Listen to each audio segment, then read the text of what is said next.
नमस्कार, मैं पीयूष रंजन झा आपका स्वागत करता हूं बिहान इंडिया के यूट्यूब डिजिटल प्लेटफॉर्म पे। आज हम बात करने वाले हैं अपने खास कार्यक्रम पॉलिटिकल बैठका में। सबसे पहले हम अपने स्टूडियो में स्वागत करते हैं डॉक्टर संजय कुमार जी का।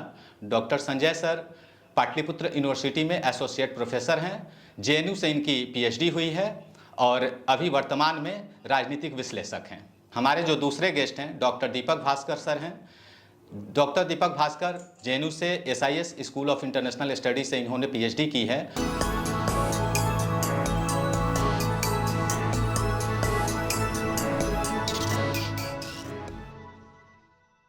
तो सबसे पहले दीपक सर, मेरा सवाल आपसे है। आपने जो विधानसभा में विश्वास मत हासिल किया गया, एनडीए की सरकार बनी, उस दरमियान विधानसभा के अंदर तेजस्वी जी का भाषण सुना। सर, इस भाषण की काफी चर्चाएं हुई, देश भर में इस भाषण को सराहा गया। एक तरफ कहा जाता है कि नीतीश कुमार जी जो हैं वो अपने नपे तुले शब्दों के लिए जाने जाते हैं, दूसरे तरफ जो है राजद की ये प्रवृत्ति नहीं रही है।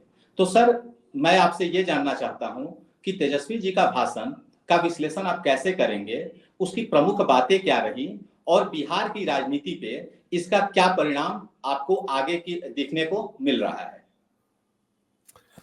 धन्यवाद पीयूष जी। सबसे पहले तो आपका बहुत बहुत शुक्रिया कि आपने हमें इस कार्यक्रम में बुलाया और हमारे साथ संजय सर हैं, उनका भी बहुत अभिवादन हमारी तरफ से। वैसे तो मैंने उस स्पीच को ही नहीं बल्कि तेजस्वी जी के बहुत सारे स्पीच को बहुत ही गंभीरता से सुना है और जो मुझे मेरी समझ है, अगर आप इसको थोड़ा सा, चूंकि आजकल राजनीति में बहुत मैं विश्लेषण में देखता हूं कि बहुत शैलो बातचीत होती है, उसमें कोई सैद्धांतिक जो पक्ष है उसको बिल्कुल इग्नोर कर दिया जाता है। मैं इसको थोड़ा सा जैसे कि मैं खुद भी राजनीति शास्त्र का छात्र रहा हूं, तो उसके हिसाब से अगर मैं देखता हूं तो मुझे लगता है कि इस स्पीच में अगर मुझे नंबर देना होगा तो मैं 10 में से 9 नंबर दे दूंगा, लगभग 10 ही दे दूंगा। क्योंकि इस स्पीच को देखेंगे अगर आप गौर से थोड़ा सा, तो आपको लगेगा कि जो पॉलिटिकल नैरेटिव की बात होती रहती है कि ये पार्टी ने अपना पॉलिटिकल नैरेटिव सेट किया, उस पार्टी ने अपना पॉलिटिकल नैरेटिव सेट किया, उस पॉलिटिकल नैरेटिव को अगर आप देखेंगे तो आपको ये लगेगा कि तेजस्वी ने तमाम बातों में उस 30-35 मिनट के भाषण में अपने पॉलिटिकल एथिक्स जो है, जो एथिक्स और मोरालिटी जिस पर हम लोग बात करते हैं कि जो सामाजिक और व्यक्तिगत नैतिकता होती है, उस नैतिकता पर नीतीश कुमार को उन्होंने एकदम से नीचे कर दिया। और पॉलिटिकल एथिक्स में तो बिल्कुल ही नीतीश जी फेल हो गए, क्योंकि हम अभी पिछले कुछ दिनों से गांव में भी थे, तो वहां पर भी जब ये चीजें हो रही थी तो लोग ये बोल रहे थे कि ये बस ये बहुत हो गया, ये ठीक नहीं है। तो नीतीश जी जो अपना इमेज बनाए थे विकास पुरुष और एक ऑनेस्टी इन पॉलिटिक्स का, वो तमाम चीजें जो है ना हमको बिखरती हुई नजर आई। तेजस्वी जी, एक तो पहली पहली बात ये कि उन्होंने एथिक्स और मोरालिटी जो सामाजिक और व्यक्तिगत थी, दोनों को उन्होंने नकार दिया कि आप अब एथिक्स और मोरालिटी की बात नहीं करेंगे। दूसरी बात, डिलीवरी पर जो 17 महीने की सरकार को उन्होंने जिस तरह से उकेरा कि आप जो कह रहे थे कि कुछ नहीं हो सकता, कहाँ से पैसा लाओगे, हमने वो 17 महीने में करके दिखा दिया कि कहाँ से सब कुछ आ सकता है। तो डिलीवरी पॉइंट पे जो नीतीश कुमार का हैंड था, जहां पर वो बहुत मजबूत थे कि हम डिलीवर करते हैं, वहां पर भी तेजस्वी जी उनको आड़े हाथों लेते हैं कि हम डिलीवरी नहीं कर पा, आप कह रहे थे कि हम डिलीवरी नहीं कर पाते, आप देखिए हमने डिलीवरी कर दिया। तीसरी बात जो हमें समझ में आई कि फुलफिलमेंट ऑफ प्रॉमिस की जो बात थी कि हर वक्त ये कहा जाता था कि नेता लोग भाषण देते हैं, प्रॉमिसेस करते हैं, लेकिन उसका कोई फुलफिलमेंट नहीं होता है। वहां पर भी तेजस्वी जी ये कहने में बहुत कॉन्फिडेंट रहे कि हमने जो है ना, जो अपने चुनाव में वादे किए थे, उन वादों को, दवाई, सिंचाई, पढ़ाई, रोजगार, उन वादों में हमने जो है नौकरियां अगर देखिए तो हमने वो पूरा किया, और भी बहुत सारे मुद्दे थे। तो फुलफिलमेंट ऑफ प्रॉमिस में भी उन्होंने काफी जो है नीतीश कुमार को नीचे किया। चौथी बात जो मुझे समझ आई कि कमिटमेंट का, जो पॉलिटिकल कमिटमेंट कहीं पूरे भारतीय राजनीति में फ्रॉम पंचायत से लेकर के केंद्रीय सरकार की राजनीति तक में कमिटमेंट का जो लॉस दिखता है, उसमें तेजस्वी जी ये कहने में कामयाब हुए कि हमने कमिटमेंट भी दिखाया है। आप ये देखिए कि हमारा जो कमिटमेंट था कि हम आए ही क्यों थे आपके साथ? हम आपके साथ आपका मन नहीं लगाने आए थे। हम आपके साथ जो कमिटमेंट था हमारा लोगों से, वो कमिटमेंट को पूरा करने आए थे। और 5वीं चीज़ जो मैंने ऑब्ज़र्व किया कि इसी भाषण के दौरान तेजस्वी जी अपने पॉलिटिकल विज़न को लोगों के पास रख पा रहे थे कि हम एक विज़न के साथ चलते हैं। जब उन्होंने महाभारत का अंश ये किया, रामायण का अंश उकेरा कि भई हमने तो वनवास, आप बोल रहे हैं कि हमने वनवास पे भेज दिया, हमको तो आपने जनता के बीच भेज दिया है और हम जनता के साथ रहने वाले लोग हैं। चाहे मतलब वो जिस तरह से भी कहना चाह रहे थे, वो अपनी बातों को पॉलिटिकल विज़न के फ्रेम में देखें, तो वो कर पा रहे थे। और एक छठी चीज़ जो मैंने ऑब्ज़र्व की कि पॉलिटिकल बिहेवियर को जो राजनीति में देखा जाता है कि बहुत अनाप-शनाप जो है बयानबाज़ी होती है। तो पॉलिटिकल बिहेवियर का क्वेश्चन इंडियन पॉलिटिक्स में, भारतीय राजनीति में बहुत ज़्यादा जो स्कॉलर हैं, जो विद्वान लोग हैं, वो हर वक़्त इस सवाल को ज़रूर उठाते हैं कि पॉलिटिकल बिहेवियर का, राजनीतिक व्यवहार का ह्रास हुआ है। इसीलिए आप बार-बार देखेंगे कि छोटे-छोटे रील्स, वीडियोज़ अटल बिहारी वाजपेयी के इस समय भी चलाए जाते हैं कि जब वो थे तो वो कैसे बात करते थे, अपने अपोनेंट से भी कैसे बात करते थे। तो अगर आप इसको देखें, तो इसमें तेजस्वी जी तो 10 में से 15 नंबर लेके चले गए कि भई मतलब हाईएस्ट चले गए कि भई हम तो आपको पिता समान मानते हैं, आपने हमको कितनी बार बेटा कहा, हम आपका सम्मान करते रहेंगे, हमारा था, आपको हम कभी एक चीज़ के लिए क्वेश्चन नहीं करेंगे। आप करते रहिए बस, हमारा साथ रहेगा। हम बाहर से समर्थन देने के लिए तैयार थे। मतलब उन्होंने कोई स्पेस ही नहीं छोड़ा जहाँ नीतीश जी या उनके जो सहयोगी थे, उन पे वो कुछ बोल पाते। अगर अब उनका बॉडी लैंग्वेज को देखें तो वो सम्राट चौधरी जो इतने ज़्यादा क्रिटिकल रहते हैं लालू यादव एंड उनके परिवार जी के लिए, उनको जो एड्रेस कर रहे हैं, उनको बड़े प्यार से एड्रेस कर रहे हैं। क्या आप मुरेठा-मुरेठा बाँधे फिरते हैं? ये फ़िल्म की शूटिंग थोड़ी चल रही है, काइंड ऑफ। मतलब वो एकदम से पॉलिटिकल बिहेवियर पर इतना हाई ग्राउंड ले रहे हैं तेजस्वी जी, जहाँ पर किन्हीं के पास भी कोई जवाब नहीं है। विजय सिन्हा जी से भी उनका जो एड्रेसिंग है, वो मतलब ऐसा नहीं है कि हम जो है अनाप-शनाप बोल रहे हैं। एकदम से पॉलिटिकल मैच्योरिटी का जो कहा जाता था कि तेजस्वी अभी यंग है, पॉलिटिकली मैच्योर नहीं है, वगैरह-वगैरह, वो सब आपको दिखेगा कि नहीं है। और एक अंतिम चीज़ जो हमें लगा कि इस भाषण के दौरान तेजस्वी जी एक पॉलिटिकल कनेक्ट जो हम लोग यूज़ करते हैं कि आप कैसे, जैसे इस मामले में नरेंद्र मोदी जी पॉलिटिकली काफ़ी बढ़िया से लोगों से कनेक्ट करते हैं। उनके हर जगह पर, किसी भी जगह पर अगर वो बात कर रहे होंगे, तो पॉलिटिकल कनेक्शन जो है नरेंद्र मोदी जी का, वो बहुत ही बढ़िया होता है।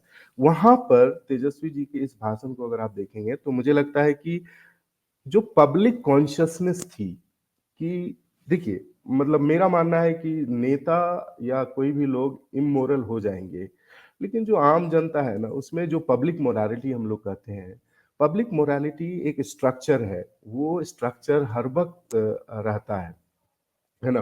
क्योंकि मेरा मानना है कि आप कहीं भी चले जाएँ, लोग कहेंगे कहीं लड़ाई होती है ना, तो कहीं कुछ कहेगा, कुछ ज़्यादा गलत हो जाएगा तो लोग कहने लगते हैं कि देखो सब ठीक है, लेकिन ये गलत है, न्याय नहीं है, ये न्यायपूर्ण नहीं है। तो जो ये पब्लिक मोरालिटी है, पब्लिक कॉन्शसनेस है, वो एक स्ट्रक्चर है, वो एक आइडिया सिर्फ़ नहीं है कि वो आइडिएशन के थ्रू आ रहा है और चला जा रहा है। तो तेजस्वी जी ना मुझे लगता है कि पब्लिक मोरालिटी को कनेक्ट किए हैं। कि देखिए जी नीतीश जी बार-बार इधर से उधर करते हैं, ये बिहार के इमेज को लेकर के ठीक नहीं है। और एक एक एक और छोटी-सी बात जो मैंने ऑब्ज़र्व किया कि पॉलिटिक्स जो करंट कंटेम्परेरी पॉलिटिक्स है, जो अभी समकालीन राजनीति हम लोग देखते हैं भारत में, उसमें इमेज का बड़ा रोल है और वो पहले भी रहता था। ऐसा नहीं है कि image has always played a very important role in politics. इसमें तेजस्वी जी और नीतीश जी के बीच में अगर आप इमेज को कंपेयर करेंगे, तो कभी नीतीश जी की इमेज बहुत ज़्यादा हाई होती थी, है ना? उसको अचानक से इस घटनाक्रम में ये देखने को लगा कि तेजस्वी उम्र हाइट से थोड़े छोटे जरूर लग रहे थे, लेकिन राजनीतिक कद के तौर पे वो नीतीश से बहुत बड़े लग रहे थे। मतलब मेरा ये देखने का नजरिया है कि चूंकि अगर इमेज पॉलिटिक्स काम करता है, तो वो इमेज नीतीश जी के का ब्लर होता हुआ दिख रहा है और तेजस्वी का बहुत क्लियर होता हुआ दिख रहा है। तब मेरी समझ से ये 6, 7, 8 बातें जो है हमने उस भाषण में से समझा, है ना? और मतलब और भी बातें हैं, जब आप और उस पर चर्चा करेंगे तो हमें और देखने को मिलेगा। बट ये है कि एक चीज़ और है पीयूष जी कि संजय सर भी एग्री करेंगे कि राजनीति में हाई मोरल ग्राउंड जो नीतीश जी हर वक्त लेते थे कि चारा घोटाला तो ये तो वो और 2005 से पहले कुछ था जी, वो बार-बार ये बोलते रहते हैं। उनका एक जो राजनीतिक हाई मोरल ग्राउंड रहता है हर वक्त, उसका कोई मतलब नहीं होता पॉलिटिक्स में अगर आप पॉलिटिकल प्रोसेस में गड़बड़ी करते हैं। यहाँ पर हमें ये लगा कि पॉलिटिकल प्रोसेस जो है ना? कि सरकार चुनी, 5 साल के लिए सरकार चल रही है, फिर से सरकार चुनी जाएगी। यहाँ पर बार-बार ऐसा लग रहा है कि चुनाव के बाद जनता बीच में गायब हो गई है। जनता से कोई मतलब नहीं रह गया है। सरकार विधानसभा में बन रही है, जबकि नियम के तौर पे, राजनीतिक सिद्धांतों के तौर पे, लोकतांत्रिक मूल्यों के तौर पे जनता तो सरकार चुनती है और एक बार चुन लिया, आप बना लीजिए, बस काम कीजिए। यहाँ पर वो नहीं। इसलिए मेरा ये एक पंच लाइन स्टेटमेंट मैं इसको मानता हूँ कि there is no point of taking high moral ground when you do not follow the political process. Tejashwi ji ने अपने भाषण में रामायण रामायण का जिक्र किया, कैकेयी का जिक्र किया, वनवास का जिक्र किया, जिस पे अभी तक एक तरह से माना जाता है कि कॉपीराइट जो है बीजेपी के पास है रामायण पर बात करने की, महाभारत पर बात करने की, या उन कालखंडों की हमारे जो समाज में रसी बसी जो परंपराएं हैं उस पर बात करने की। तो एक एक ये कहना, और उसी दिन उस स्पीच के साथ ही बीजेपी ने और जदयू ने जैसे ही सरकार बनी उसके पूर्व में ही इन दोनों पार्टियों ने फिर से वो पुराना जो आरोप है, भ्रष्टाचार का आरोप है, वो लगाने शुरू किए। और अभी आज की रिसेंट डेवलपमेंट ये है कि बिहार की इकोनॉमिक ऑफेंस यूनिट ने तेजस्वी जी सहित दो और मंत्रालय, उनके दो और सहयोगियों के मंत्रालयों की में जो भ्रष्टाचार है, कथित भ्रष्टाचार है, उसके आरोपों की जांच करने के लिए उनको आदेश दिए, जारी किए गए हैं। तो मैं ये समझना चाहता हूं कि जो वो स्पीच रही, उस स्पीच ने बीजेपी और जेडीयू के नैरेटिव को कितना डेंट पहुंचाया है कि भ्रष्टाचारी है, आरजेडी के लोग भ्रष्टाचारी हैं, इस क्या छवि को, और जो बीजेपी और जेडीयू ये मानी जाती थी कि हम नपे तुले शब्दों में बोलेंगे, तो वो डेंट कितनी पहुंचाई है? आपको क्या लगता है कि अब बीजेपी का और जेडीयू का जो भ्रष्टाचार का आरोप है आरजेडी पे, उस पे कितना डेंट पहुंचता है? आपकी इस पे क्या प्रतिक्रिया होगी? नहीं, नहीं, देखिए ये बिल्कुल सही बात है जो आप कह रहे हैं कि जब आप ये कहेंगे कि डेंट कितना पहुंचा है, उससे पहले इसको मैं इस तरह से आपको बताना चाहूँगा कि देखिए ऐसा है ना कि तमाम एजेंसियाँ जो सेंट्रल एजेंसी हैं या स्टेट एजेंसीज़ हैं, उसको लेकर अब जनता और आम लोगों के बीच में, जिनको कभी सीबीआई से मतलब नहीं था, ईडी से मतलब नहीं था और इकोनॉमिक ऑफेंस यूनिट से मतलब नहीं था, इन तमाम यूनिट्स को लेकर के ना अब जनता के बहुत बीच में बहुत क्लैरिटी है कि देखो जिसकी सरकार होती है, वो कांग्रेस की सरकार होती थी तब भी सीबीआई जो है उन्हीं के लिए काम करती थी, और जब अब बीजेपी की है तो उसके लिए। तो इसको लेकर अगर आप कहेंगे कि बहुत ज्यादा पब्लिक पॉलिटिकल कॉन्शियसनेस को रीअफर्म करने का जो मामला है वो नहीं हो पाएगा, वो नहीं हो पा रहा है। आप भ्रष्टाचार, और दूसरी बात है, एक गांव में एक आदमी ने कहा कि जब लालू यादव या तेजस्वी यादव इतने ही भ्रष्टाचारी हैं तो नीतीश कुमार जी बार बार उनके पास क्यों चले जाते हैं? अब इस सवाल का जवाब किसके पास है? नीतीश जी इस सवाल का जवाब दे नहीं पाएंगे। जो भाजपा ये कह रही थी, इसको मैं ना एकदम आपको क्लैरिटी के साथ कह रहा हूं, जो मुझे समझ आता है, ये मेरा व्यक्तिगत विचार ही है ऑब्वियसली, जो मुझे समझ आया कि अगर कोई इसमें सबसे ज्यादा नुकसान में है ना, तो वो भाजपा है। क्योंकि भाजपा हर वक्त हाई मोरल ग्राउंड पर काम करती थी कि देखियो जी, हम आए तो भ्रष्टाचार बंद, हम आए तो ये, हम आए तो वो। वो हाई मोरल ग्राउंड में अब भाजपा के लोग या जो कार्यकर्ता हैं वो जमीन पर जब जाते हैं तो लोग कहता है कि अरे आप भी तो वही हैं, चुप रहिए ना, आप तो बोले थे ना कि देर गेट सदा के लिए बंद हो गया है, तो कहाँ हो गया, है ना, अब तो फिर उसी के पास चले गए। नीतीश जी के बिना तो आपका काम नहीं चलता है, तो फिर उनको क्यों ऐसा इतना बोलते रहते हैं। और ये जो देखिए, एक चीज बहुत अच्छी बात है कि आप बार बार किसी चीज को बोलेंगे तो वो ट्रुथ में कन्वर्जन उसका दिखता है ना।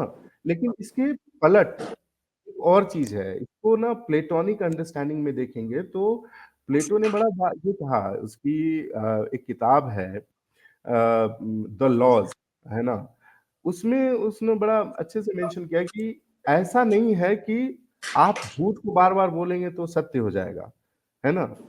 सत्य जो है ना वो अपने आप में सत्य है, उसको उसको आप जो है कन्वर्जन नहीं कर सकते हैं कि सत्य बेकार हो गया, खत्म हो गया। जब तक कोई प्रूफ नहीं है तब तक कोई बात नहीं है ना।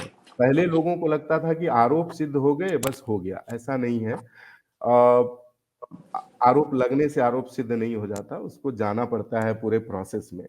और नीतीश जी के इमेज को मैंने पहले ही कहा कि इमेज को बहुत डेंट पहुंचा है, और भाजपा और जेडीयू दोनों एज अ पॉलिटिकल पार्टी अगर मैं देखता हूं तो इससे ज्यादा फायदा होने की संभावना तो मुझे नहीं दिखती है। स्पेशली मुझे, मैं लोकसभा में की बात अलग होती है, लेकिन मैं स्टेट पॉलिटिक्स को अगर देखता हूं तो आपको, मुझे लगता है कि इससे बिल्कुल भी फायदा नहीं होने वाला है लोगों को, और तेजस्वी ठीक। बिल्कुल इसमें हाई ग्राउंड लेने वाले हैं। तो मैं आपसे ये जानना चाह रहा हूं कि बीजेपी ने नीतीश जी के साथ जाने का या इसके शीर्ष नेतृत्व ने नीतीश कुमार जी के साथ जाने का निर्णय किस स्तर पे लिया है और क्या सोच कर लिया है, और इसके बिहार के जो वर्तमान में आगे आने वाले लोकसभा और विधानसभा के चुनाव है, इन पे क्या असर है और बीजेपी की क्या रणनीति हो सकती है।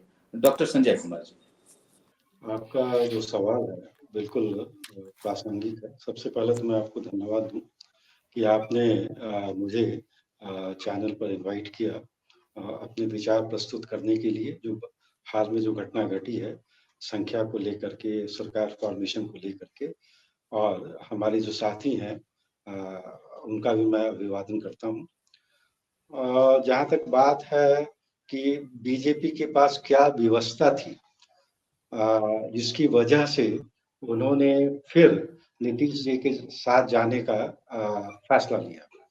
देखिए, बीजेपी का जो सिर्फ नेतृत्व है और यहाँ जो लोकल जो लोग हैं बीजेपी के, इन दोनों में बहुत अंतर है।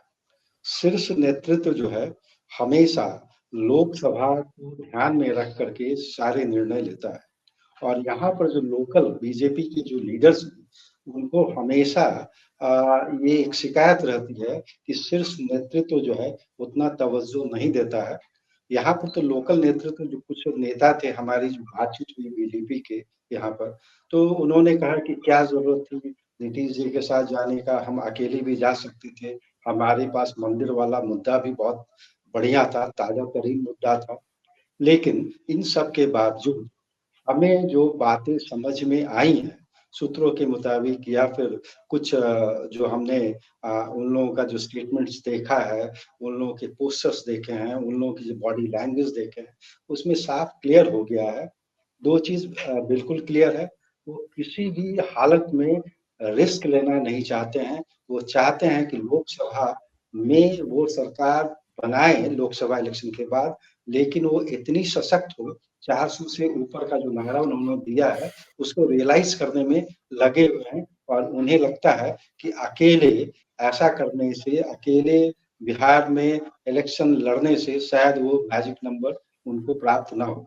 ये बिल्कुल ये स्पष्ट है। दूसरी बात है, उनका जो अपना इंटरनल सर्वे जो हुआ है उसमें भी ये बातें छन करके आई है कि जहां तक बिहार की राजनीति का सवाल है, यहाँ पर अकेले कोई भी पार्टी, चाहे वो आरजेडी हो, चाहे वो बीजेपी हो, चाहे वो जेडीयू हो, और छोटी पार्टियों को तो कहना ही नहीं है, कोई भी अकेले अपने दम पर अच्छे खासे नंबर में सीट जीतकर नहीं ला सकता है।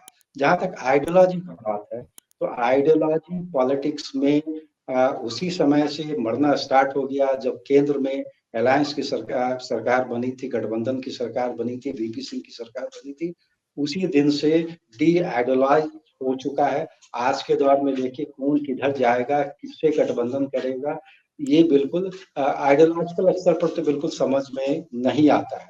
तो ये तो अब साधुओं की जमात रही नहीं है। मेरा आपसे एक सवाल यहाँ कि जिस तरह से तेजस्वी जी क्लेम कर रहे हैं कि ये जो रोजगार दिए गए या ये जो जनता उन्मुखी जो डिसीजन इस सरकार में 17 महीने के दौरान लिए गए हैं वो मेरे कारण लिए गए हैं और मैं इसका क्रेडिट लूंगा।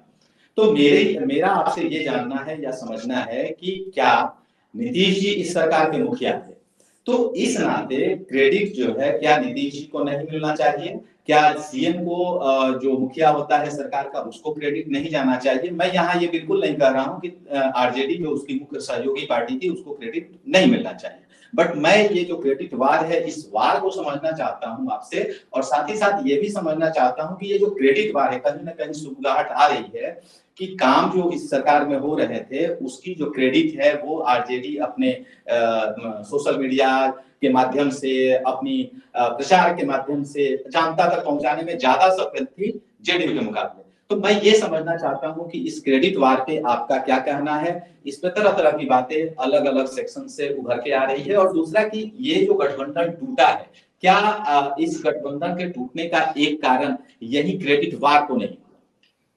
डॉक्टर संजय कुमार जी, जहाँ तक क्रेडिट की बात है तो सरकार में तो दोनों पार्टियां थी, तो क्रेडिट तो दोनों को जाता है। अगर नीतीश जी कहें कि नहीं सारा क्रेडिट मुझे जाता है, मैं सीएम हूँ, तो ये भी गलत है।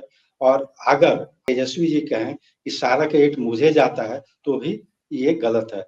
क्रेडिट दोनों को जाता है। कुछ मिनिमम प्रोग्राम्स होते हैं जिनके आधार पर अलायंस बनता है, और ये जो बातें हैं घोषणा पत्र में, आरजेडी के घोषणा पत्र में बिल्कुल शुरू से था कि युवाओं को रोजगार देना है। हाँ, ये बात भी बिल्कुल सही तेजस्वी जी ने कहा कि जो नीतीश कुमार पहले कहा करते थे कि आखिर इतना पैसा कहाँ आएगा, पब्लिक डोमेन में उन्होंने ये बातें कही हैं।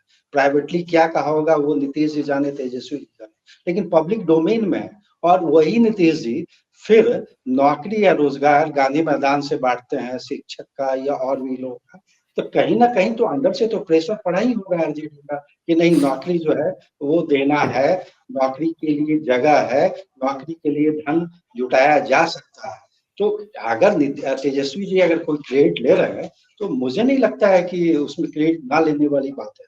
और पिछली बार भी जब बीजेपी के साथ अलायंस था तो नीतीश जी आगे बढ़ चढ़ के कहते थे कि नहीं सारा क्रेडिट मेरे को जाना चाहिए, तो ये भी गलत है ना। उस समय बीजेपी भी तो साथ में उनकी सरकार में थी, तो कुछ क्रेडिट तो कुछ क्या आधा क्रेडिट तो उनको भी जाता है ना, खासकर वैसे विभाग जो उनके जिम्मे थे। उसी प्रकार वैसे विभाग जो इस गठबंधन की सरकार में आरजेडी के जिम्मे थे तो वो क्रेडिट तो उनको जाना ही जाना है और वो लेंगे ही लेंगे। हम यहाँ आपको थोड़ा सा रखना चाहेंगे।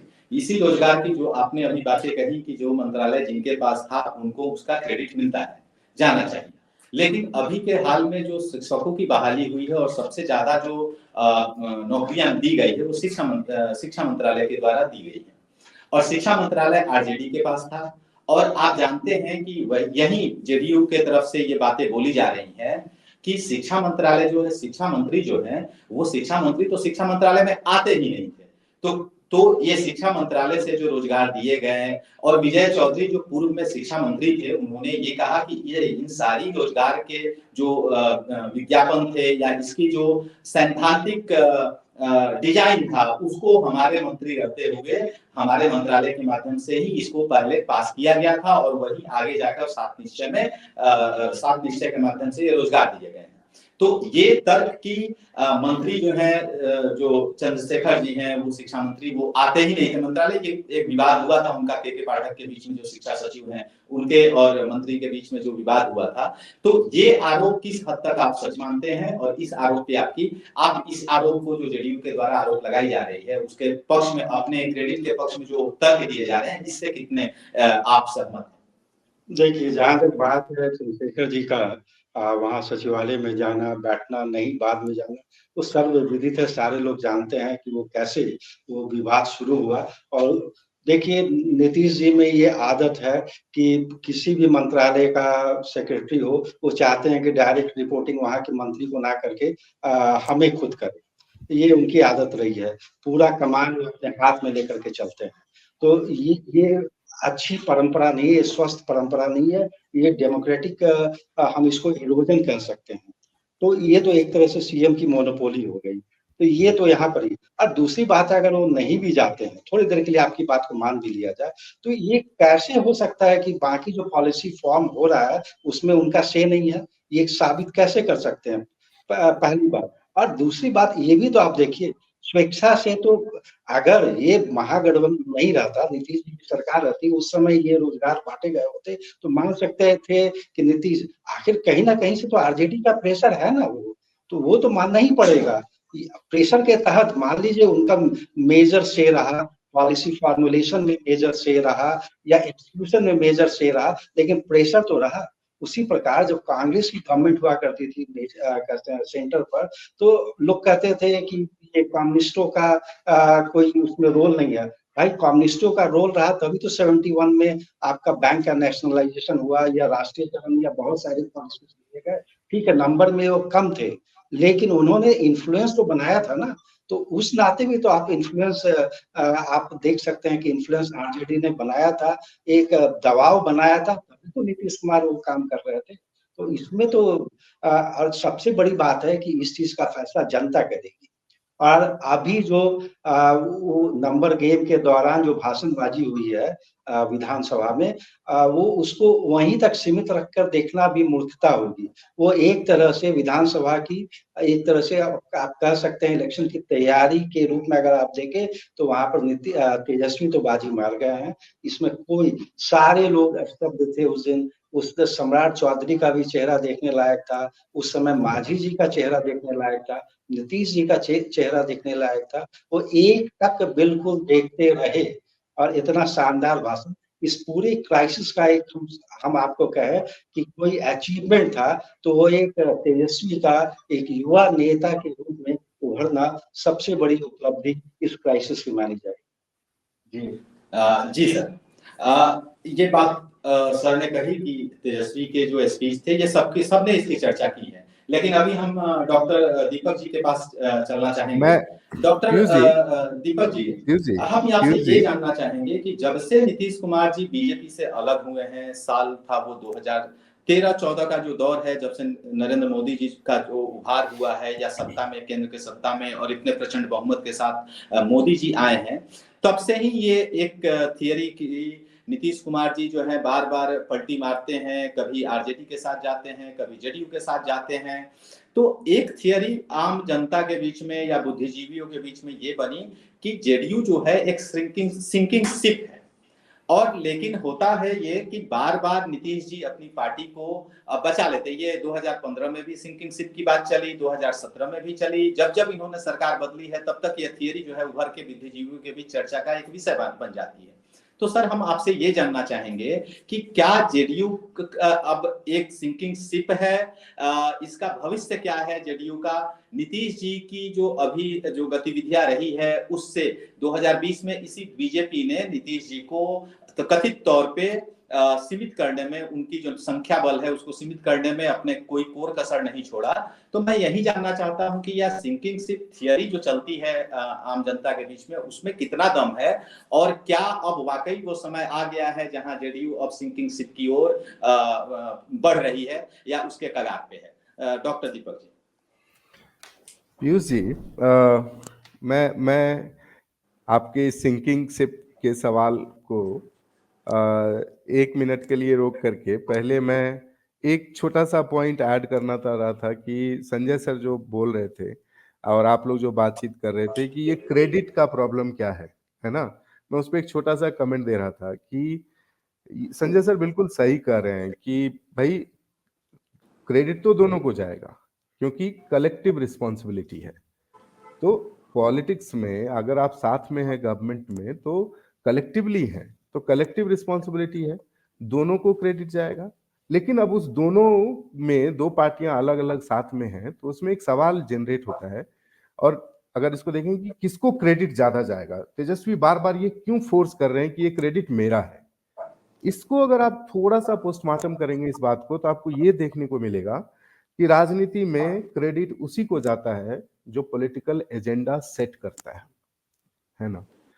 तेजस्वी जी ने रोजगार का पॉलिटिकल एजेंडा सेट किया चुनाव में, और उसी के विपरीत नीतीश जी का ये सवाल हो गया कि नौकरी देने के लिए पैसा कहां से लाओगे। मतलब आप उस पॉलिटिकल एजेंडा के खिलाफ बोल रहे थे। तो जब सरकार बनी तो अब पॉलिटिकल एजेंडा नौकरियां दिया जाने लगा।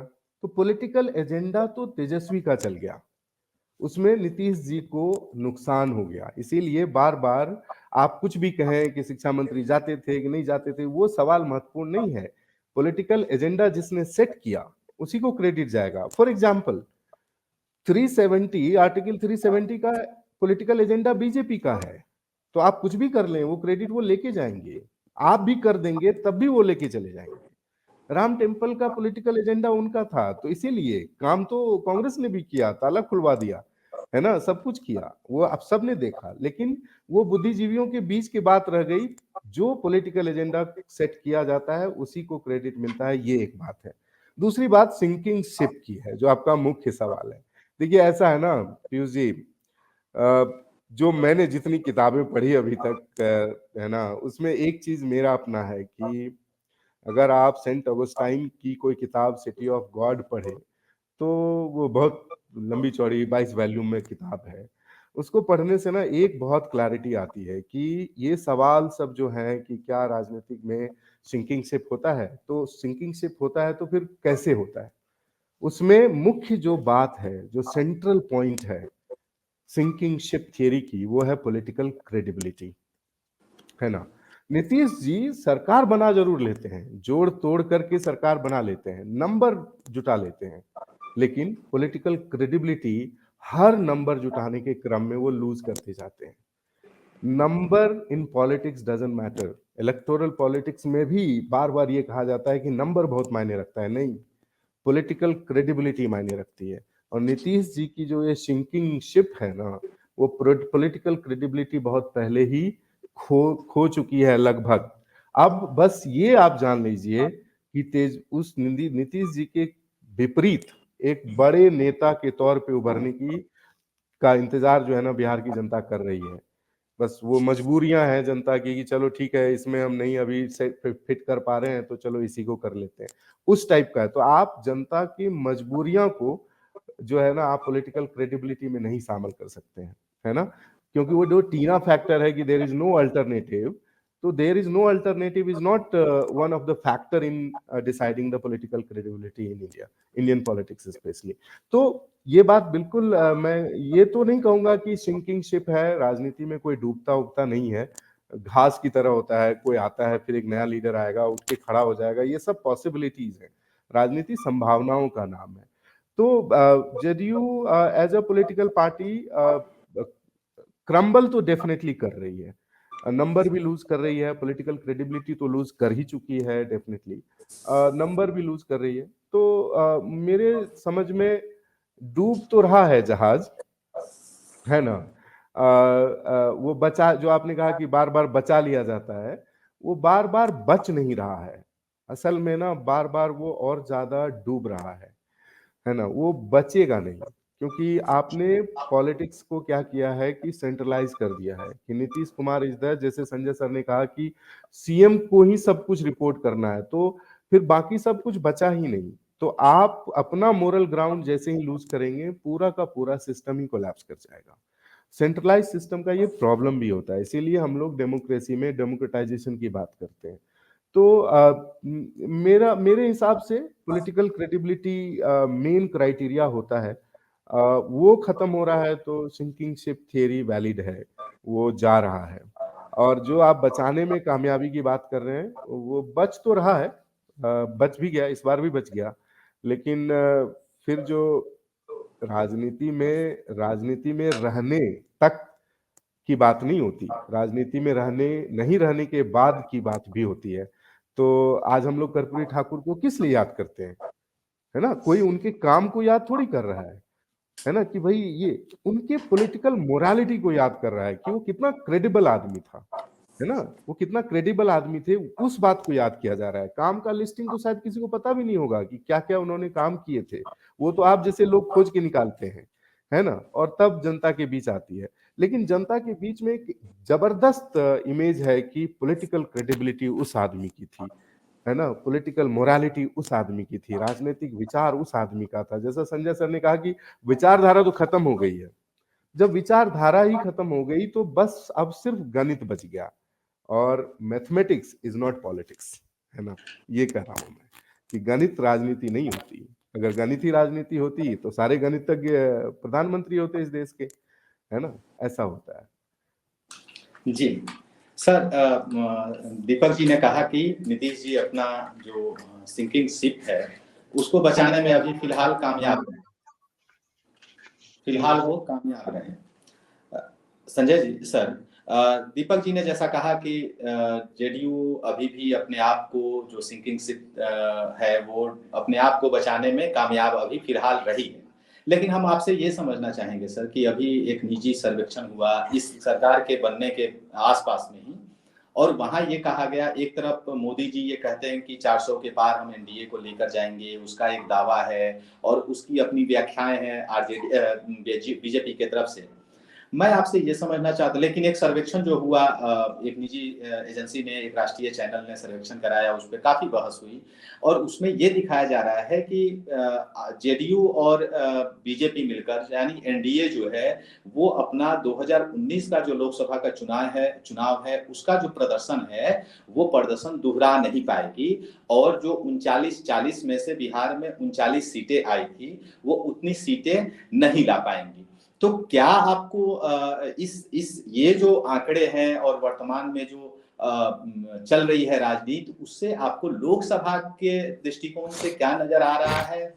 क्या एनडीए अपने प्रदर्शन को सही में, जो मोदी जी कह रहे हैं कि 400 पार, उसमें यानी बिहार में 39 के 39 या उससे आगे भी बढ़ के बात की जा रही है 40 में 40, ये संभव होता हुआ दिख रहा है या इसमें कहीं कोई कमी आती हुई दिख रही है? और अगर एक कमी आती है तो निश्चित तौर पर एनडीए के जो नेता हैं, खासकर नीतीश जी जो मुखिया हैं यहाँ बिहार के अंदर, उनकी जो इमेज है जो उस पे कितना असर और उसके आगे उनका भविष्य पे कितना असर पड़ेगा? डॉक्टर संजय सिंह।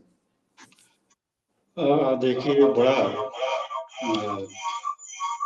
ये बड़ा कठिन सवाल है।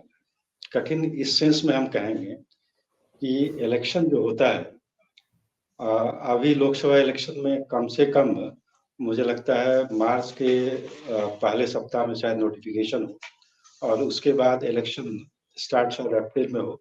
इलेक्शन का जो दौर है लगभग 1 महीने का चलेगा या उससे ज्यादा भी चले, तो इतने समय पहले कह देना बड़ा मुश्किल होता है, लेकिन फिर भी मैं कोशिश करूंगा। इसमें मुश्किल ये होता है कि अंतिम क्षण तक कौन सा इमोशनल इशू हावी हो जाएगा और उसमें बह करके लोग वोटिंग कर दें, पहली बात। दूसरी बात, जो इलेक्शन का जो गैप होता है और बड़ा स्ट्रैटेजिकली बनाया जाता है, 1 महीने का, 1.25 महीने का, इतने चरण में इलेक्शन होंगे, बहाना भले कुछ दिया जाए, लेकिन अल्टीमेट एम यही होता है कि कैसे अपने पक्ष में जनता को मोड़ा जाए इस स्ट्रैटेजी के द्वारा।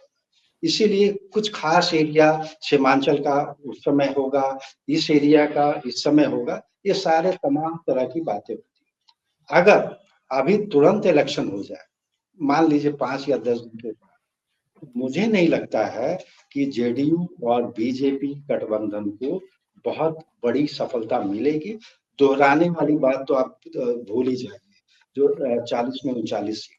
लेकिन ये जो पीरियड इतना लंबा है, इसमें बहुत कुछ खेल हो सकता है, और इस खेल में आप ये जो बॉन्ड वाला जो आया है अभी, सुप्रीम कोर्ट ने डिसीजन दिया है, उसमें आप देखिए तो नंबर 1 पोजीशन में बीजेपी है पैसा खर्च करने के मामले में, और नंबर 2 में शायद कांग्रेस आती है, लेकिन इन दोनों के बीच का गैप बहुत ज्यादा है। तो भाई, जहां अब आज का डेट में इलेक्शन वो दौर नहीं रहा कि बैलगाड़ी और टमटम गाड़ी या रिक्शे पर बैठ करके किया जाए। आज पैसे का खेल हो गया है, कॉर्पोरेट मैनेजमेंट हो गया है, ऐसी एजेंसियां आ गई हैं जो कि बूथ टू बूथ आपको मैनेज करके कैसे चलना है।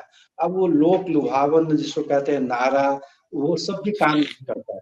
तो ऐसी स्थिति में ये कहना बड़ा मुश्किल होगा। लेकिन मैं ये चीज मैं स्पष्ट देख रहा हूँ अभी, वो ये है कि 40 में 39 या 40 में 40, 40 तो छोड़ दीजिए, 39 में छोड़ दीजिए, शायद 25 आ जाए तो बहुत बड़ी बात होगी।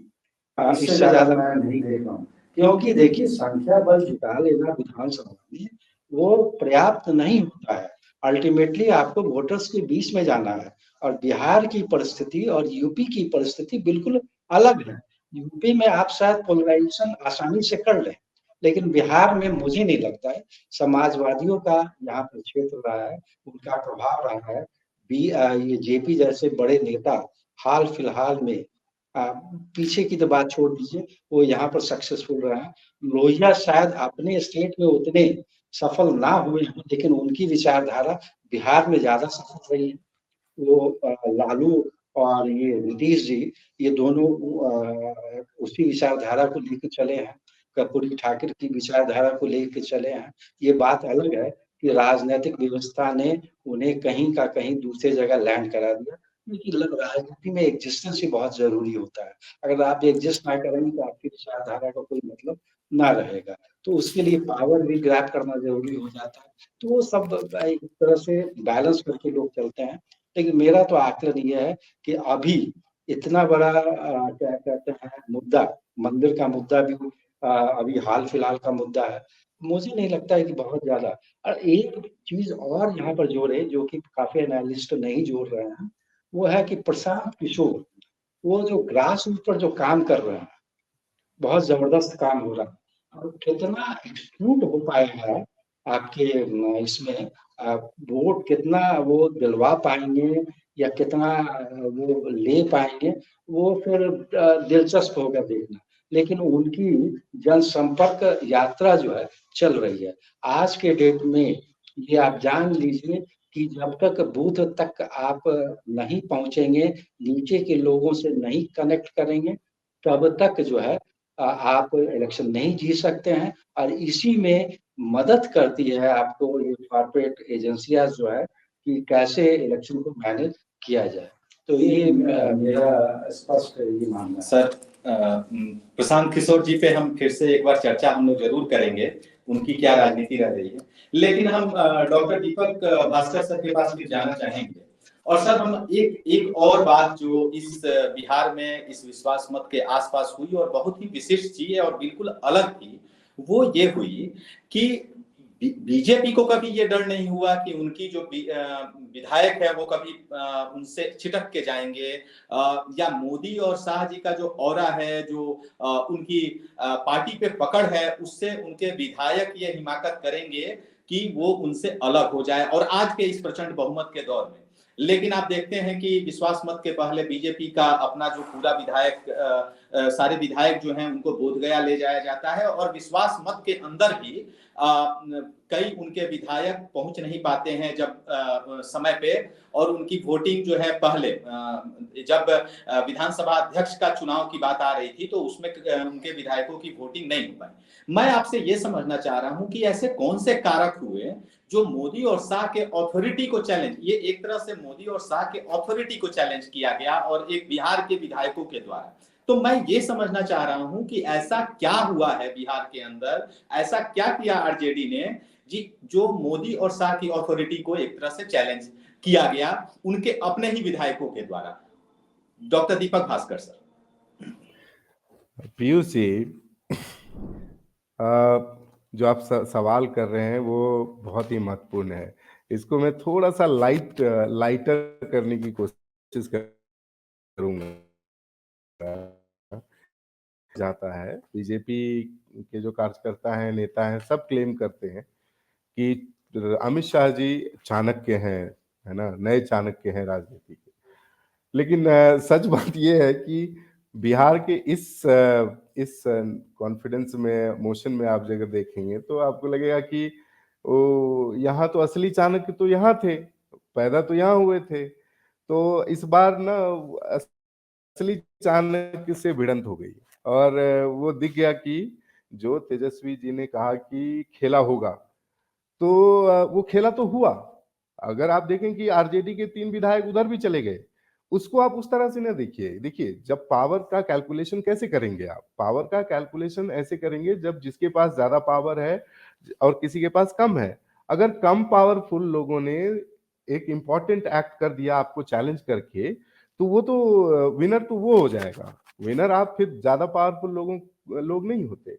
तो इसमें तेजस्वी जी बहुत ही, मैं एक जो है ये कहूँगा कि उन्होंने जो कहा ना, मैं पहले ही अपने वक्तव्य में कहा कि वो एकदम से क्लैरिटी थी कि जो मैं बोल रहा हूँ ना वो करूँगा, है ना? खेला होगा तो हुआ।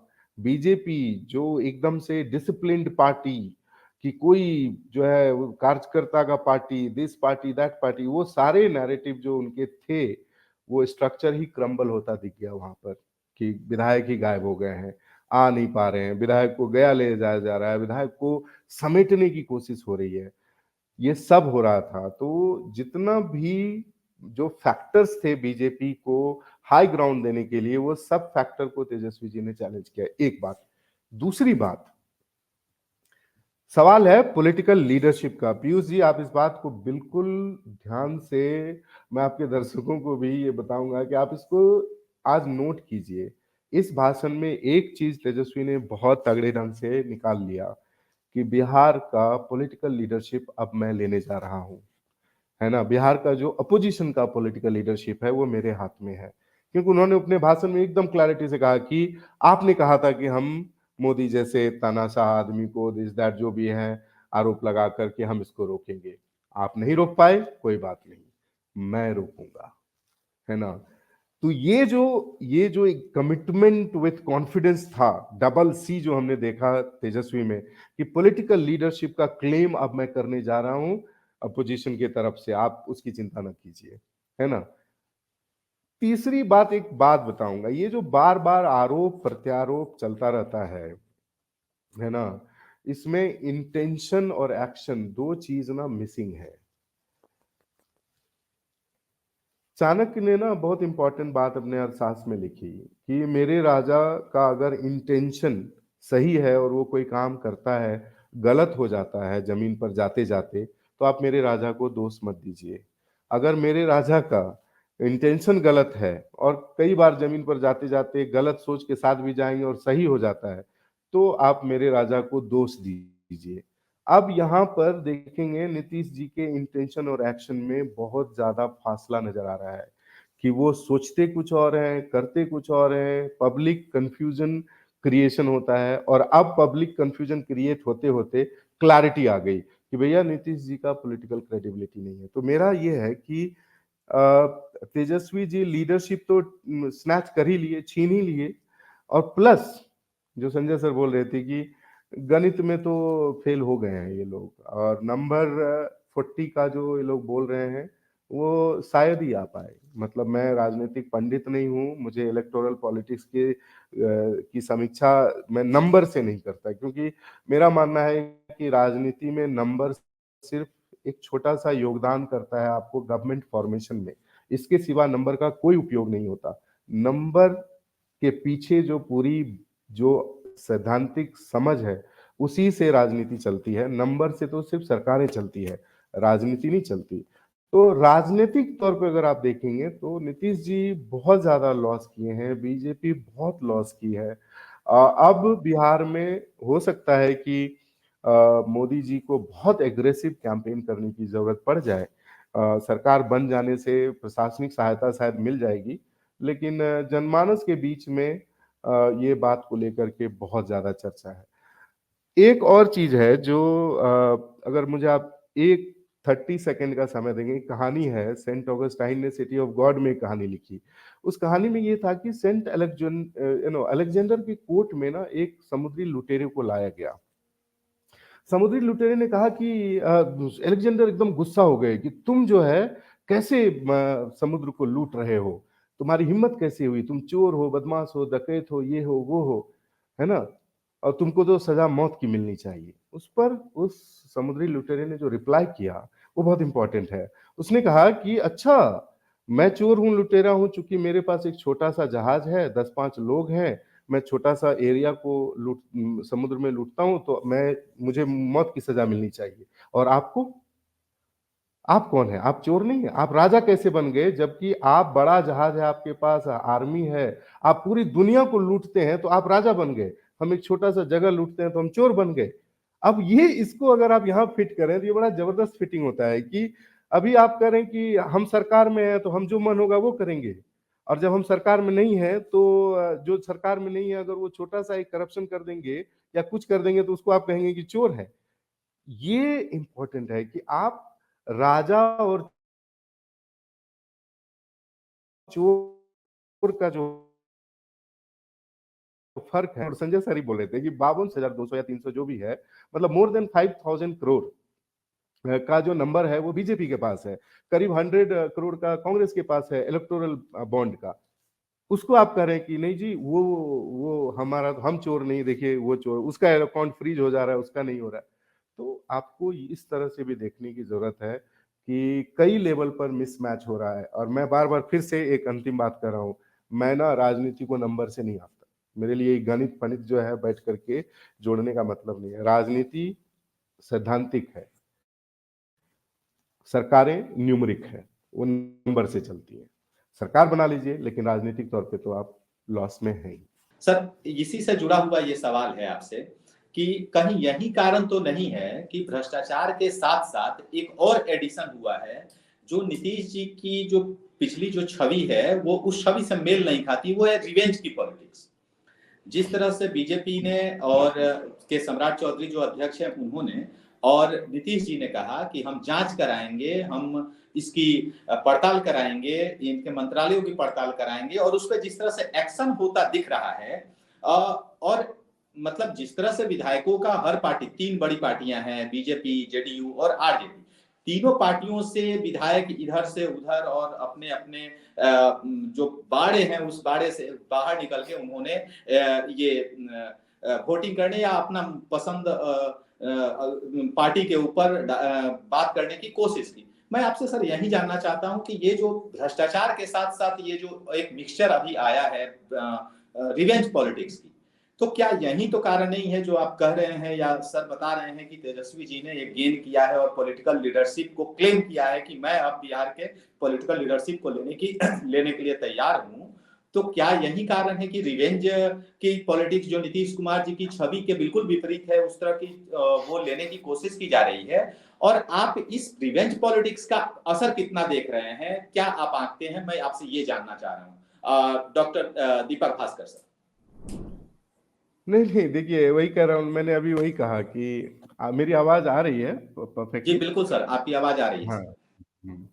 तो मैं वही कह रहा था, मैंने अभी सेंट ऑगस्टाइन की जो बात कही और अलेक्जेंडर वाली जो कहानी कही, उसमें वही है कि भाई राजा और चोर का जो मामला है कि कौन है चोर। आप नीतीश जी, मैंने शुरुआत से अभी उसको बार बार रिपीट भी करेंगे हम लोग तो वही बात होगी कि नीतीश जी जो अपनी छवि बनाए थे, बनाए नहीं थे वो एकदम, मैं व्यक्तिगत तौर पे भी नीतीश जी का कभी फैन हुआ करता था कि भाई चलो कोई बंदा जो है अच्छा काम कर रहा है, सड़कें बनी बिहार में, बिजली की व्यवस्था सुधरी, ये सब बातें थी।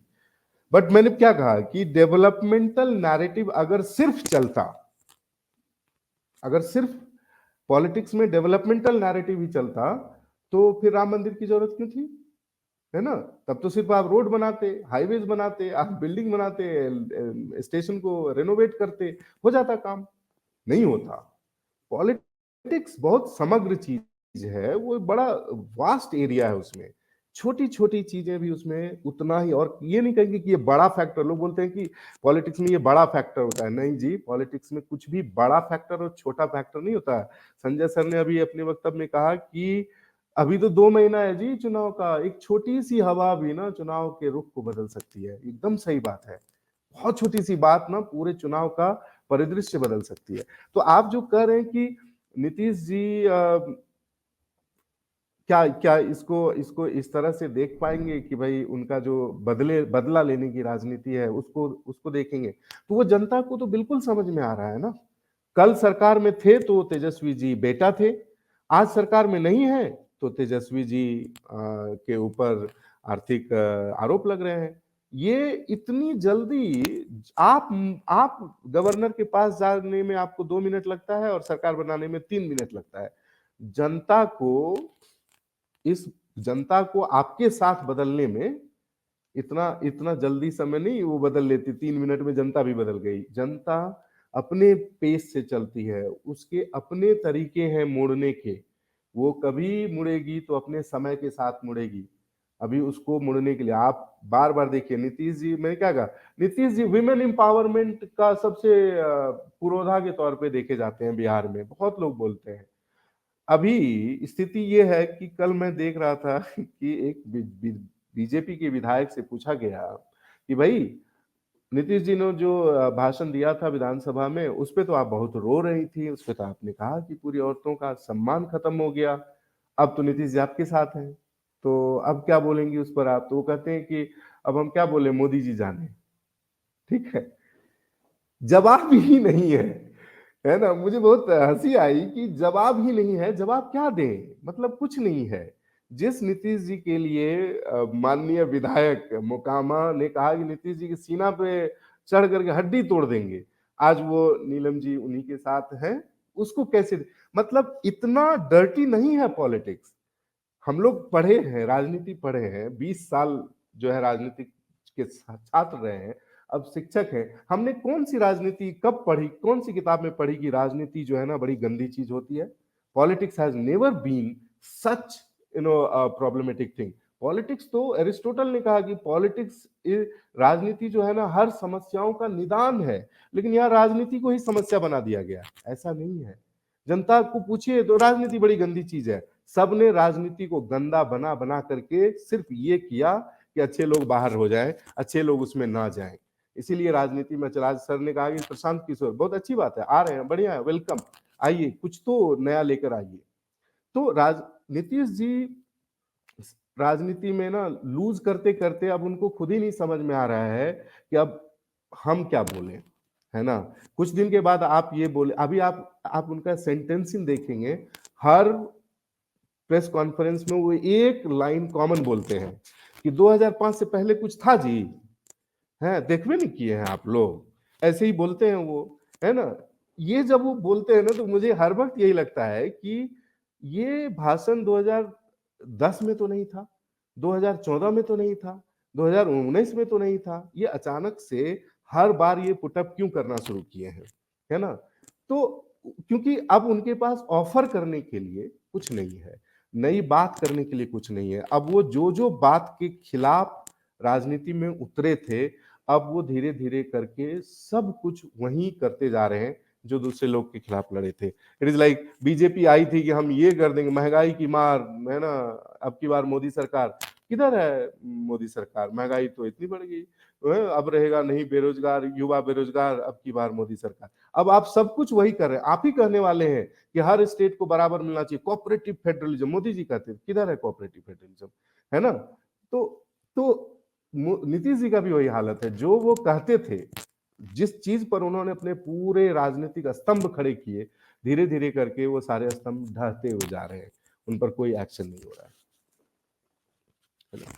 तो ये हमारी समझ है। बट मैं एक अंतिम बात कह रहा हूँ पीयूष जी, और सर से भी के साथ साझा कर रहा हूँ कि मेरा अपना व्यक्तिगत मानना है कि चाहे आप 9वीं फेल कहें, 10वीं फेल कहें, युवराज कहें, कुछ भी कहें, तेजस्वी पॉलिटिकल लीडरशिप जो है ले चुके हैं नीतीश जी से, और उत्तराधिकारी वो बन चुके हैं। नीतीश जी को ये बात समझ में शायद आ गई होगी या नहीं आई तो उनकी मतलब है, हमारा तो उस पर कोई लेना देना नहीं है। लेकिन राजनीति के जो स्तंभ होते हैं, जो वैचारिक समझ होती है, उसमें तेजस्वी बहुत ही बढ़िया से सेल कर रहे हैं, है ना? ये तो दिखता है। जी सर, हम इसी को राजनीति समस्या का समाधान है और तेजस्वी जी उत्तराधिकारी बन गए हैं। अब इसी सवाल को जो है हम प्रोफेसर संजय सर के पास ले जाने की कोशिश करते हैं। और सर, हम आपसे ये समझना चाहते हैं कि क्या यही तो कारण नहीं है कि नीतीश जी जब बात कर रहे थे विधानसभा के अंदर, तो वो ये पता नहीं उनके पास ये किस तरह से किस इंसिडेंट की वो बात कर रहे थे कि हमारे पहले हिंदू मुसलमान का झगड़ा बहुत होता था, कांग्रेस को जो है और सीटें मिलनी चाहिए थी, एक तरफ से लुभाने की कोशिश पार्टियों को, एक कम्युनिटी को जो उनसे छिटक रहा है, कहीं यही तो कारण नहीं है? आप इसको कैसे देखते हैं? और नीतीश जी से जो उनका एक कॉन्स्टिट्यूएंसी थी वो जो तितर बितर हो रही है, एक एक करके टूट रही है, इसको आपको नीतीश जी क्या निकट भविष्य में किसी भी तरीके से इसको समेट पाने में, वापस ले पाने में सक्षम है? जबकि ये बात क्या सक्षम है? क्या ये बातें जो हो रही हैं कि नीतीश जी ये जो बदल के वहां गए, महागठबंधन से एनडीए की तरफ गए, वो सिर्फ इसलिए गए कि अपनी पार्टी को मजबूत कर सके? लेकिन क्या आप इस नीतीश जी कितने मजबूत हो सकते हैं, इसकी कोई संभावना दूर दूर तक आपको दिखती है? या आगे किस तरह से नीतीश जी की पॉलिटिक्स चलेगी, यही सवाल हम आपसे अंत में करना चाहते हैं। Doctor Sanjay sir. देखिए, आप ये कह रहे हैं कि नीतीश जी ने जो इतना बड़ा फैसला लिया और पाला बदला, तो उसके पीछे क्या उनकी मंशा थी कि जेडीयू को और मजबूत किया जाए? या तो मेरा एक चीज स्पष्ट है कि अब जो नीतीश जी का ग्राफ जो ऊपर जा चुका था, अब और ऊपर जाने का हमें नहीं लगता है कि अब कुछ ऐसा दिख रहा है। अब वो ग्राफ नीचे ही जाएगा। और जहाँ तक उसका भी कारण होता है, कोई भी चीज जब काफी ऊपर जाती है तो फिर डिक्लाइन भी स्वाभाविक है कि वो आता है। ये नीतीश जी शायद अच्छी तरह समझ रहे होंगे, उनके जैसा वेटरन पॉलिटिशियन जो है बिहार के चाणक्य तो हैं ही, इसमें तो दो मत है नहीं है। उन्होंने काम भी किया है, कई ऐसे ऐसे काम भी किए हैं, और बिहार को एक ऐसी स्थिति से जहाँ की हम लोग बाहर जाते थे तो कहने में बड़ा खराब लगता था कि हम बिहार से हैं, और आज हम सिर ऊंचा करके कहते हैं, तो वो नीतीश जी की देन है, इस चीज को एक्सेप्ट करना पड़ेगा। लेकिन साथ ही साथ ये नगाड़ा, ये ढोल बार बार पीटना कि उस समय जंगल राज था, उस समय जंगल राज था, एक समय सीमा के बाद वो ढोल पीटना मायने नहीं रखता है। इसका मतलब है कि लोगों का एक्सपेक्टेशन आपसे और ज्यादा है। जब आप उनकी समस्याओं को या आप कुछ ज्यादा डिलीवर करते हैं तो लोगों का एक्सपेक्टेशन बढ़ता है कि और आप ज्यादा डिलीवर करेंगे। लेकिन आप अभी जिस प्रकार अलायंस करके नई सरकार में आए हैं, तो क्या आप उस समय कह रहे थे आरजेडी के साथ कि मन नहीं लग रहा है? मन नहीं लग रहा है इसका मतलब क्लियर है कि आपको फ्री हैंड नहीं था काम करने का। कहने का मतलब तो यही होगा। लेकिन क्या अभी जो नया नया जो आपके साथी आए हैं, फिर एक बार फिर बीजेपी, तो उनके साथ क्या आपको उतना फ्री हैंड मिल पाएगा? ये एक बहुत बड़ा सवाल है। अभी जितना रिवेंज पॉलिटिक्स की बात अभी थोड़ी देर पहले आप कर रहे थे, तो ये क्या नीतीश जी ने खुद का फैसला लिया है या इन पर दबाव बनाया गया है? और जहाँ तक बात है लीडरशिप की, तो लीडरशिप आप हमसे भी यही सवाल कर रहे हैं, उत्तराधिकार। तो मैं उत्तराधिकारी के रूप में तो नहीं इसको देखता हूँ। मैं देखता हूँ कि जो राजनैतिक शून्यता लीडरशिप के मामले में आ गई है, उसको भरने के लिए ये बिल्कुल तैयार बैठे हैं तेजस्वी जी, और वो भर रहे हैं और वो भर भी लेंगे। वो क्षमता अब शायद, पहले शायद ना होगी तेजस्वी जी में, क्योंकि पहले भी मैंने तेजस्वी जी को सुना है भाषणों में, तो वो परिपक्वता नहीं थी, वो तीखापन नहीं था। इसके पहले भी जितने पिछले इलेक्शंस में तेजस्वी जो थे, बार बार हर भाषण में उनके समर्थकों द्वारा पलटू चाचा का जो ये सब नारा लगाया जाता था, तो उससे लगता था कि पॉजिटिव चीज आप में नहीं है, आप निगेटिविटी दिखला करके आप क्लिंच करना चाहते हैं। वो चीज अब पीछे छूट गया है। अब इनमें जो है कुछ पॉजिटिव चीजें जो है कुछ क्या बहुत कुछ दिखने लगी है, एक विजन भी दिखने लगा है। और 17 महीने में ही इन्होंने जो कुछ भी प्रेशर से ही जो काम करवाया है, तो अब लोगों को ये विश्वास होने लगा है कि डिलीवरी अब ये कर सकते हैं। जहाँ तक बात है भ्रष्टाचार का स्टिग्मा, तो भ्रष्टाचार कहीं छोटा है कहीं बड़ा है। छोटे को आप बिल्कुल हाईलाइट कर रहे हैं, बड़े को आप चूंकि वॉशिंग मशीन में आ चुका है वो व्यक्ति आपके भाजपा में, तो आप कहते हैं जो कि पेटेंट लाइन है ममता जी का, तो आप धुल गया है। तो ये सब जो है अब जनता के नजर में ये सब आ चुका है, और जनता उतनी बेवकूफ नहीं है, बेवकूफ है हो सकती है, उनको लगता होगा ऐसा, लेकिन उतनी बेवकूफ नहीं है जनता, अब इस चीज को समझ रही है। और मुझे लगता है कि बिहार की राजनीति में अगर पटाक्षेप ना भी हो, लेकिन जो कमजोर हो रहे हैं नीतीश से, इसमें ये तो मानना पड़ेगा कमजोर हो रहे हैं, तो उनकी जगह को लेने के लिए एक नया लीडरशिप तैयार हो रहा है। बहुत सारे युवा नेता हमारे पास हैं, लेकिन तेजस्वी उन सबों में सबसे नंबर 1, सबसे आगे दौर में है। अगर ये मेंटेन रहा तो हो सकता है कि अगला मुख्यमंत्री वो हो और वो काम करे। जी सर, अगले मुख्यमंत्री तेजस्वी पॉलिटिकल लीडरशिप, ये जो उभर के हमारी चर्चा के बीच से आई है, एक लाख सवाल हम दोनों अपने मेहमानों से, हम आप दोनों से पूछकर अब इस चर्चा को विराम देंगे कि सर ये तो बातें हुई कि तेजस्वी पॉलिटिकल लीडरशिप लेने को तैयार है, नीतीश कुमार जी का ग्राफ नीचे गिर रहा है, ये दोनों आप दोनों के बातचीत से ये उभर के बातें आई है।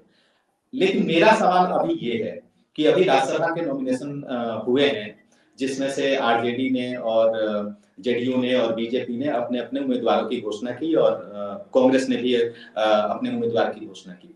अब ये जो उम्मीदवारी की गई है, इस पे आरजेडी के अंदर भी पे आरोप लगाए जा रहे हैं, और बीजेपी पे भी तरफ एक दूसरे पे हर पार्टियां आरोप प्रत्यारोप कर रही है। लेकिन मेरा ये कहना हुआ कि मैं आप लोगों से ये सवाल करना चाहता हूं कि आज इस जो नीतीश कुमार जी का ग्राफ नीचे गिर रहा है, इस ग्राफ में जो कॉन्स्टिट्यूएंसी उनकी टूट रही है, उस कॉन्स्टिट्यूएंसी को ग्रैब करने में कौन पार्टियां आगे है? नीतीश तेजस्वी निश्चित तौर पर पॉलिटिकल लीडरशिप लेने को तैयार है, लेकिन क्या वो जो एक लार्जर कॉन्स्टिट्यूएंसी है जेडीयू की, ईबीसी कम्युनिटी की, खासकर महादलित कम्युनिटी की, उसको ग्रैब करने में, उसको संतुष्ट करने में तेजस्वी उतने ही प्रभावी हैं, या बीजेपी जिस तरीके से अपने पिछले सरकार में भी उन्होंने अपने रिप्रेजेंटेशन, कम से कम सिंबॉलिक कहिए, या इस तरीके से उन्होंने रिप्रेजेंटेशन दिया है, ये वो लगातार प्रयास कर रहे हैं, लेकिन तेजस्वी जी की तरफ से ये प्रयास मुझे कम से कम अभी कम दिखता है। लेकिन मैं आप दोनों से ये जानना चाहता हूं कि इस जो नीतीश जी का जो ग्राफ जो नीचे गिर रहा है, उनकी कॉन्स्टिट्यूएंसी टूट रही है, उसको ग्रैब करने में क्या आरजेडी या क्या बीजेपी, कौन आगे है, और ये कॉन्स्टिट्यूएंसी किसके पास जाती हुई दिख रही है? तो सबसे पहले डॉक्टर संजय सर और उसके बाद डॉक्टर दीपक भास्कर, आप दोनों के कमेंट के बाद हम इस चर्चा को विराम देंगे। Sir, doctor Sanjay sir. ये देखिए बहुत इंटरेस्टिंग सवाल है। अब हम लोग जो है दूसरे पॉलिटिक्स, इलेक्टोरल पॉलिटिक्स पर बात करते हैं, और वहां पर जब वहां हम शिफ्ट करते हैं तो स्थिति कुछ दूसरी पाते हैं। देखिए ईबीसी पर कंट्रोल रहा नीतीश जी का। ओबीसी में जो मेजर चंक है, जो यादव कम्युनिटी का वोट है, उस पर आरजेडी का दबदबा है। अभी तक जहां तक बीजेपी है, वो सफल इसलिए रही है, यूपी का भी बगल में पड़ोसी राज्य है, उसका भी उदाहरण आप देख लीजिए, उसने ओबीसी को साधा है, और ओबीसी ईबीसी को लेकर के साधा है, और इसी वजह से उनको मेजर सफलता मिली।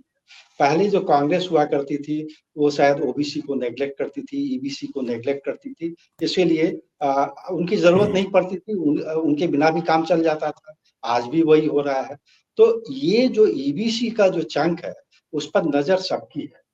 जहां तक इनका सवाल है, तेजस्वी जी का सवाल है, तो देखिए थोड़ा तो इनको प्रॉब्लम होगा ही, क्योंकि जब इनका राज था, लालू जी का राज था, इनका राज हम नहीं कहेंगे, तब ये थोड़ा सा जो हालांकि I am very sorry to say that कि यादव कम्युनिटी जो थे, अपने नीचे वाली जाति लीडरशिप के रूप में लालू जी ने बढ़ाया, इसमें कोई दो मत नहीं है, लेकिन समाज में जो बॉन्डिंग था ना, उसमें थोड़ा सा दबदबा वो लोग रखते थे, और ईबीसी ने इस चीज को भुगता है, और इसी वजह से नीतीश जो है इस ईबीसी वाले वोट बैंक को अपने तरफ कर पाए। लेकिन उनके स्मृति में, ईबीसी के स्मृति में ये बात है ये डर आशंका बैठी हुई है। अगर ये डर और आशंका ये निकाल दें आरजेडी वाले लोग या ये तेजस्वी, तो शायद ईबीसी का मेजर चंक वो ले पाएंगे। सारा तो नहीं ले पाएंगे, लेकिन मेजर चंक ले पाएंगे। और इसी ईबीसी के वजह से जो ये बीजेपी है वो जेडीयू को साथ लेके चल रही है। और इसी ईबीसी वोट्स के वजह से नीतीश जो है अपने आप को प्रासंगिक बनाए हुए हैं बिहार की पॉलिटिक्स में। इसमें भी दो मत नहीं है। तो ये बड़ा इंटरेस्टिंग होगा। और मुझे नहीं लगता है कि एक चंक के रूप में ईबीसी या तो पूरा का पूरा बीजेपी में चला जाएगा, या पूरा का पूरा जेडीयू में इंटैक्ट रहेगा, या पूरा का पूरा आरजेडी में चला जाएगा। अब ये टूटेगा। और उसमें अभी कहना इस स्टेज में कि कितना बड़ा हिस्सा किधर जाएगा, वो जो इसके जो विशेषज्ञ होते हैं वो शायद बता पाए। लेकिन इतना तो तय है कि ये एबीसी का वोट इंटैक्ट नहीं रहेगा, एक मुश्त नहीं रहेगा, सारा के सारा जेडीयू में नहीं जाएगा। उसी प्रकार यादवों में भी ये सुगबुगाहट हो रही है, खासकर संजय यादव जी को जो राज्यसभा का टिकट दिया गया कि क्यों बाहर के यादव को जो है दिया गया, यहाँ क्या लोग नहीं थे, तो ये उसमें भी शायद टूट पड़े।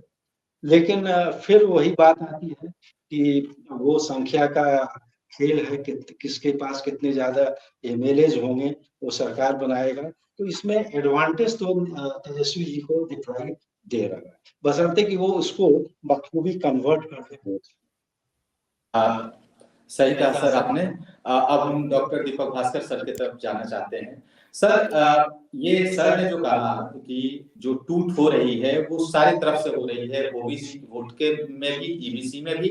और मेरा ये सवाल कि वो सिर्फ जो होगी जेडीयू की कॉन्स्टिट्यूएंसी, जो लार्जर कॉन्स्टिट्यूएंसी है, जिसको बहुत सहेज कर नीतीश जी रखने का बड़ा जतन से प्रयास कर रहे थे, लेकिन ये शिफ्ट होती हुई जब ये क्षरण हो रहा है तो वो शिफ्ट होगी। तो मैं भी आपसे ये जानना चाहता हूँ कि यही सवाल मैं आपसे भी करना चाहता हूँ कि ये जब टूटेगी तो ये किस तरफ जो मेजर पॉलिटिकल पार्टीज हैं उनकी ओर शिफ्ट होगी, जैसे बीजेपी, जैसे आरजेडी, या फिर ये कई सारी छोटी पार्टियां भी हो जिनमें वीआईपी भी है, जिनमें अलग और भी उपेंद्र कुशवाहा भी एक रोल प्ले कर रहे हैं, वीआईपी की रोल प्ले कर रही है, और महादलित और दलित के बीच में से जीतन राम मांझी भी आते हैं। इस तरह की पार्टियों का भी उभार अभी के दिनों में, और इनका महत्व जिस तरह से बढ़ा है बिहार की राजनीति में, तो इसको आप कैसे देखते हैं? और नीतीश की ये कॉन्स्टिट्यूएंसी जो खासकर ईबीसी कम्युनिटी और महादलित कम्युनिटी की जो कॉन्स्टिट्यूएंसी है वो किस तरफ आपको निकट भविष्य में जाती हुई दिख रही है? डॉक्टर दीपक भास्कर सर। पीयूष जी, ऐसा कि भारतीय राजनीति में ना एक बहुत जबरदस्त, और बिहार की राजनीति में स्पेशली अगर मैं कहूँ, जो संजय सर ने कहा, जो आप कर रहे हैं, मेरी उसमें बिल्कुल असहमति तो है ही नहीं। मैं पूर्णतः सहमत हूँ उस बात से। लेकिन मैं इसको एक दूसरे नजरिए से देखना चाह रहा हूँ, या देखता भी हूँ, कि बिहार की राजनीति में जो वर्ग और जाति की का जो रोल रहा, क्लास एंड कास्ट का जो पॉलिटिक्स है, उसको लालू जी के समय तक तो बहुत बढ़िया से उन्होंने मैनेज किया। लेकिन स्लोली एंड ग्रेजुअली, धीरे धीरे आप क्या देख रहे हैं कि हर जाति में कई लेयर्स बन रहे हैं, है ना। उसमें क्लास फॉर्मेशन हो रहा है जाति के अंदर, है ना। क्लास फॉर्मेशन जब हो रहा है कि अब मान लीजिए फॉर एग्जाम्पल मल्ला है ना, एक बड़ी जाति है अति पिछड़े में। मल्लाह में क्लास फॉर्मेशन, जो मल्लाह मछली मार रहा है वो तो मछली मार रहा है, लेकिन उसमें कुछ मल्लाह ऊपर उठ करके आगे बढ़ रहा है, और जैसे ही वो आगे बढ़ रहा है वो क्लेम कर रहा है पॉलिटिकल लीडरशिप। सो मैं ये कह रहा था कि क्लास फॉर्मेशन को समझने की जरूरत है। जैसे ही हम क्लास का नाम लेते हैं, सभी लोग जो है ना उसको मार्क्सिस्ट फ्रेम में देखने लगते हैं। नहीं भाई, वो एक विश्लेषण करने के लिए बहुत बढ़िया फ्रेम है ना, आप उसको मार्क्सिस्ट फ्रेम में मत डालिए, ठीक है ना। तो मैं ये कह रहा हूँ कि अब लीडरशिप क्लेम कर रहा है ना, हर जाति से, चाहे वो मुकेश सहनी जी हो, चाहे उपेंद्र कुशवाहा जी हो, चाहे तमाम लोग हो, सब लोग इस जाति के क्लास फॉर्मेशन से निकल करके लीडरशिप क्लेम कर रहे हैं। अब वहां पर जो संजय सर बोल रहे थे कि मेजर चंक टूटे ना टूटे, जो उस पॉलिटिकल क्लेम को फुलफिल करेगा, उसको मिल जाएगा, वो वोट उधर शिफ्ट होगा। अब अति पिछड़ा वर्ग का वोट जो है वो सेंट्रलाइज नहीं है, वो खुद ही डिसेंट्रलाइज हो चुका है, क्योंकि अति पिछड़ा वर्ग जातियों का समूह है ना, बहुत सारी जातियां हैं उसमें, और छोटे छोटे परसेंटेज पर नंबर पर काम करती हैं वो। तो आपको हर जाति वर्ग को सेटिस्फाई करना होगा, तभी जाकर के वो संभव हो पाएगा। और जो संजय सर ने कहा कि जादवों का, वो तो चिर परिचित बात है, वो एकदम सहमति की बात है कि भाई ऐसा हुआ, और अभी भी एक संशय और शंका तो बनी हुई रहती है, लेकिन उसको तेजस्वी जी रिजॉल्व करने में लगे हुए हैं। अगर आप उनके संगठन का चुनाव देखें तो उसमें उन्होंने ये बाय रूल बना करके कि हम तो 40% अति पिछड़ा को जिला अध्यक्ष बनाएंगे, चाहे आप माने या ना माने, है ना। उनमें कई यादव नेता जो थे उन्होंने विरोध भी किया, लेकिन तेजस्वी जी ने उनको इम्प्लीमेंट किया। तो वो अपने तरफ से उस कोशिश में लगे हुए हैं कि हमको वो मिले। अब हो सकता है, ये संभावना है कि मुकेश सहनी को एक बड़ा जो है आदर के साथ स्वागत किया जाए कि भाई आओ तुम हमारे साथ, हम तुमको वो लीडरशिप क्लेम जो तुम कर रहे हो वो हम तुमको देने के लिए तैयार हैं। ये सब संभावनाएं हैं। तो अति पिछड़ा वर्ग नीतीश कुमार के साथ है, खुद ही वो सिंकिंग शिप है, उनके साथ से जब नहीं रहेंगे तो अति पिछड़ा अब अपने पॉलिटिकल कॉन्शियसनेस को आगे बढ़ा रहा है। अब वो पॉलिटिकली कॉन्शियस हो रहा है। अब वो सिर्फ वोटर नहीं है कि हम जाएंगे बटन दबाएंगे और चले आएंगे। अब वो कह रहा है कि नहीं, हम वोट सिर्फ बटन नहीं दबाएंगे, हमारा नेता को क्या मिला वो भी बताओ हमें, है ना, हमारी जाति के आदमी को क्या मिला वो भी बताओ हमें। तो इसीलिए अगर आप देखें तो इस बात को बीजेपी समझ रही थी, इसलिए उन्होंने रेणु देवी को, है ना, अलग अलग, इस बार भी देखें आप कैलकुलेशन में तो उन्होंने लीडर्स, क्योंकि एक चीज पीयूष जी बार बार कहा जा रहा है क्या कि यादव वोट जो है ना अभी भी इंटैक्ट है आरजेडी के साथ। वोट इंटैक्ट है, लेकिन एक लेयर उड़ गया। आप बीजेपी में अगर देखेंगे तो बिहार में बीजेपी में जितना यादव है ना, किसी भी एक जाति का उतना आदमी वहां पर नहीं है ना। लीडरशिप के फ्रेम में अगर आप देखें, नित्यानंद राय, नंद किशोर यादव, विजेंद्र यादव, ये यादव वो यादव, बहुत लोग हैं वहां पर। तो एक लेयर ना ऑलरेडी वहां से शिफ्ट हुआ है, और ये तेजस्वी जी इस बात को समझते हैं कि अपर लेयर जो है यादव का वो निकल चुका है ना। अब अगर हम ईबीसी को नहीं पकड़ते हैं ठीक ढंग से तो ये 25% जो है ना ये 41% होने में बहुत मुश्किल हो जाएगा। तो ये मेरा मानना है कि शिफ्ट करेगा, लेकिन हाँ बीजेपी के पास देखिए, बीजेपी के पास बहुत जबरदस्त पिच, इसको बहुत आसान है। बीजेपी सब इस देश में सबसे आसान पॉलिटिक्स अगर किसी के पास है तो वो बीजेपी के पास है ना, क्योंकि उसको समझने में जनता को बहुत समय लग जाता है, क्योंकि रिलीजियस पिच जो है ना वहां पर कोई नहीं खेल पाता है, और इसीलिए बहुत मुश्किल हो रही है दूसरे पॉलिटिकल पार्टीज को बीजेपी से फाइट करने में, क्योंकि वो पिच ही वन साइडेड है। जो वो उस पिच पर खेलेगा उसको हारना ही पड़ेगा। तो बीजेपी के लिए अति पिछड़ा में आप देखिएगा तो मैं गांव जाता हूं तो रोज रोज पर डे अति पिछड़ा कम्युनिटी का आदमी कलश लेके घूम रहा है, उसको उस तरह से, और बीजेपी उसको जो है टैप करती है, उसको ऑर्गेनाइज करती है, संगठन उसका बहुत मजबूत है ग्राउंड लेवल पे। तो ये संभव है कि अति पिछड़ा का एक बड़ा चंक जो है वो बीजेपी को मिले, इसमें कोई दो राय नहीं है। लेकिन फिर मैंने कहा कि तेजस्वी का जो पॉलिटिकल कैलकुलेशन है उसको आप कम मत आकिए, और उसका जो एक्शन है वो बहुत इंपॉर्टेंट है। It is like Rahul Gandhi, है ना, कि वो अचानक से, अभी किसी को, अभी तक सब सोच रहा था कि आरजेडी मतलब एंटी अपर कास्ट, है ना, और अचानक से सब बदल गया। प्रोफेसर मनोज झा चले गए राज्यसभा, है ना, उसके बाद जो है भूमिहार, एंटी भूमिहार अंडरस्टैंडिंग थी आरजेडी की, लेकिन उसको भी उन्होंने टैप कर लिया कि भाई हम वो सब नहीं है, ए टू जेड पार्टी है। ये सब एक नया फ्रेम आ रहा है, आरजेडी एक नए फ्रेम में आ रहा है, वो पुराना लालटेन नहीं है। उसमें जो है ना रंग पेंट जो है अलग अलग तरीके से हो रहा है, आप उसको देखने की जरूरत है।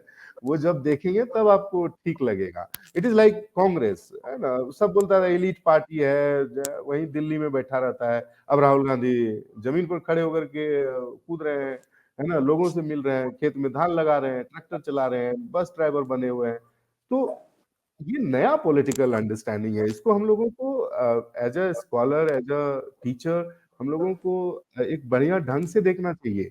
प्रॉब्लम ये है कि हम लोग क्या कर रहे हैं कि सब कुछ अभी एकदम से डोमिनेंट नैरेटिव है, तो छोटी छोटी बातों को एकदम से इग्नोर कर दिया जा रहा है। तो ऐसा नहीं करना है हमें। हमें तो ये भी देखना है कि एक छोटी सी चिंगारी जो है वो पूरे, जैसा संजय सर ने कहा कि वो पूरा रुख ही बदल सकता है। मेरा मानना है कि राजनीति बहुत डेलिकेट चीज है और उसको बहुत प्यार से नहीं हैंडल करेंगे तो वो बहुत ज्यादा हंगामा मचा सकती है। तो अभी देखते हैं आगे क्या क्या होता है, उस पर और भी बातचीत होगी तो और भी चीजें निकल करके आएगी। धन्यवाद आप दोनों मेहमानों का इतनी बेहतरीन विश्लेषण हमारे दर्शकों तक पहुंचाने के लिए। मैं आप दोनों का बहुत बहुत धन्यवाद करता हूं और ये भी आशा उम्मीद करूंगा कि आप अगले हमारे आगे आने वाले दिनों में भी हमारे साथ जुड़े रहेंगे। और इसी बात के साथ हम इस कार्यक्रम को समाप्त करें।